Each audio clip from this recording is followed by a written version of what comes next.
রাত আনুমানিক 3টার দিকে এই বজ্রপাতের কারণে দৌলতপুর হাফিজিয়া ফোরখানিয়া মাদ্রাসায় দেখেন কি ধরনের একটা ঘটনা ঘটে গেল।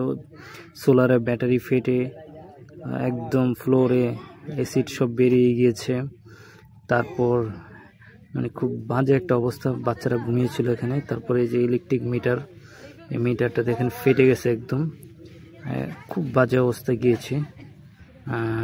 তারপরে এই যে মাইকের কয়েল টয়েল পুড়ে গিয়েছে, আপনারা দেখতে পাচ্ছেন।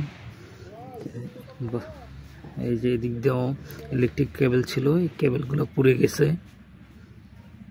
এই ঘটনাটা ঘটেছে দৌলতপুর ফোরখানিয়া হাফিজিয়া মাদ্রাসা। এই ঘটনাটাই দেখেন, এখানে দেয়ালও ফেটে গেছে বজ্রপাতে এখানে। তবে কেউ হতাহত হয়নি, বাট হতে পারতো।